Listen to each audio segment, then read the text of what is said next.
Bonjour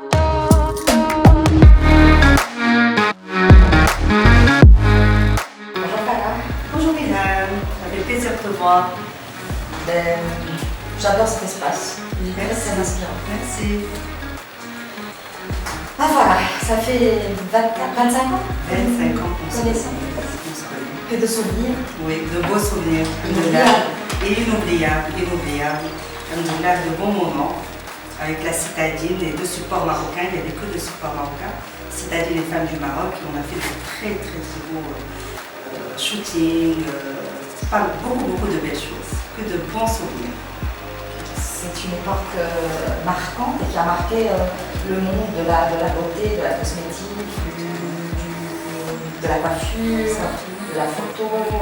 Il n'y avait pas les réseaux sociaux, tout ce qu'on voulait transmettre, tout ce qu'on voulait partager, on passe par les supports féminins.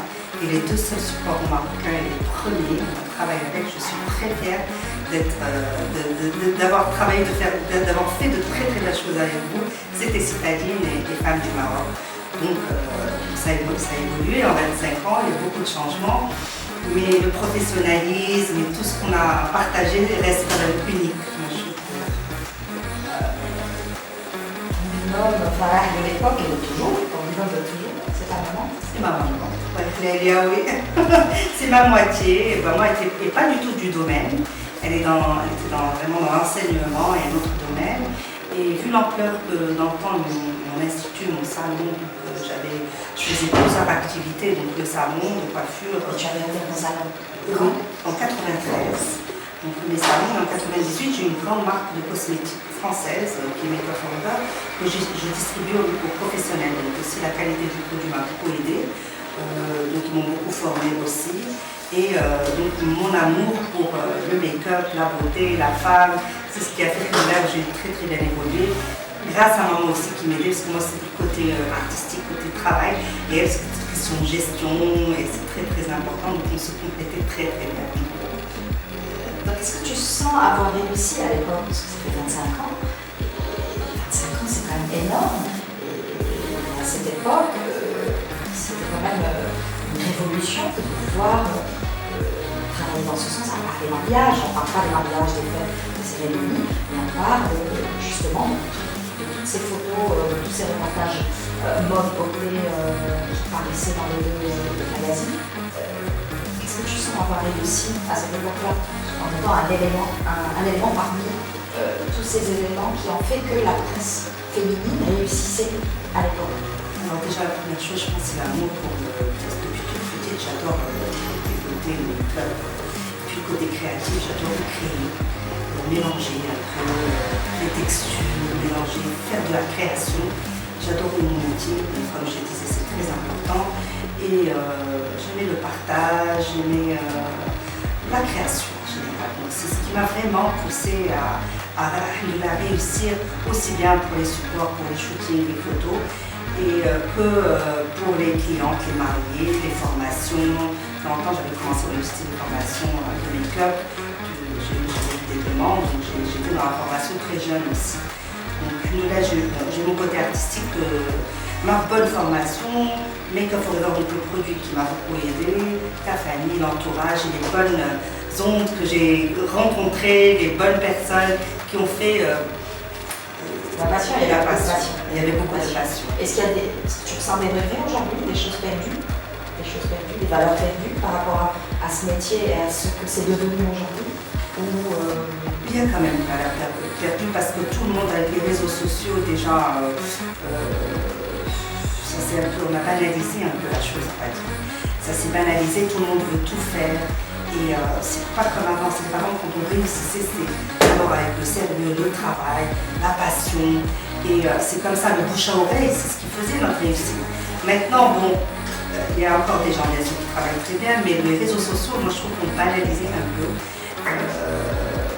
Tout le monde fait tout le monde veut apprendre à faire tout. Donc c'est un peu, moi je trouve que c'est quand même différent. On avait un côté artistique, une valeur qui a été perdue. Il y avait aussi un côté mystérieux, parce qu'on devait attendre à réaliser des choses, il fallait attendre quand ça sort, c'était un événement.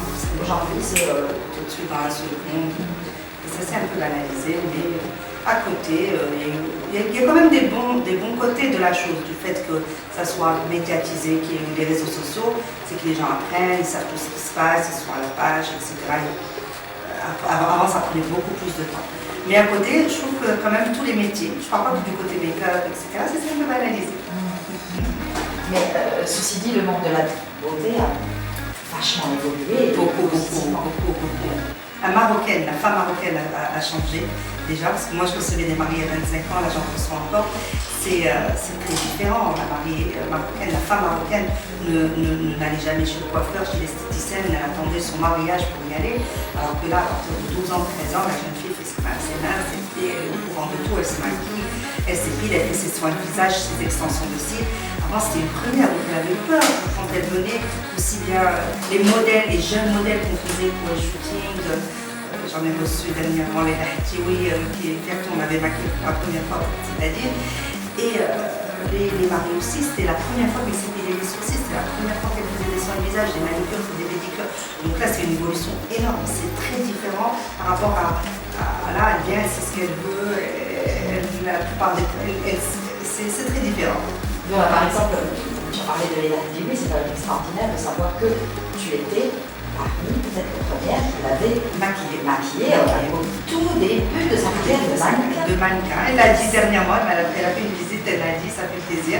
Donc c'était je pense, la première qui l'avait maquillée sur ses débuts de mannequinat, sans parler de tout, la stars des magazines de Soubé, internationaux, aussi quand même, on se fait beaucoup, les chanteuses libanaises, qui faisaient le tour des maquilleuses dans le monde et qui étaient très satisfaites.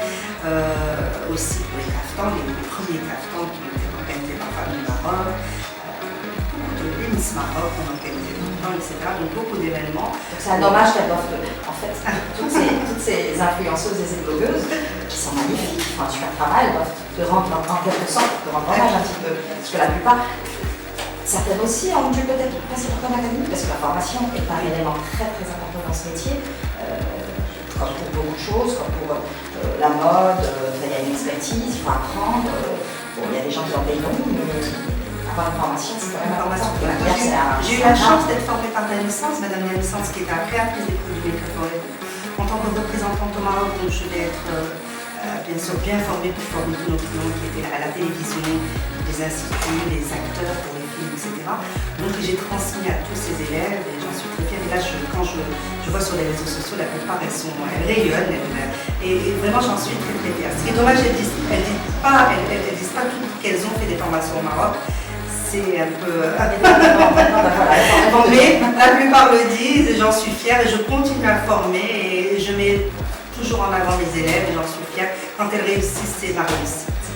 Alors, comment est-ce que dernière petite question, comment est-ce que le terroir marocain est présent dans ton travail et dans ta vie tous les jours? Ou pas d'ailleurs? Je m'inspire beaucoup parce que j'aime beaucoup revenir. Là par exemple on a fait le thème qu'on va faire avec du henna. C'est-à-dire une experte dans le henna qui fait de très belles choses. J'ai fait ce mélange de hennaya avec du produit, avec des couleurs crème qui sont professionnels pour faire un mixage. On revient toujours à l'ancien et faire des créations et faire de jolis portraits dans ce sens. Et comme dans le maquillage, donc ça m'arrive de l'utiliser pour avoir un beau charbonneux. Moi je trouve qu'il faut toujours revenir. On a beau dire, on revient aux produits du terroir et ça m'arrive de mettre une goutte d'huile d'argan pour rendre mon produit un peu plus gras, etc. De fleur d'oranger, je le dis aussi, pour fixer notre maquillage, pour enlever s'il y a un excès de gras, etc. Revenir aux produits sains et naturels, il n'y a pas mieux.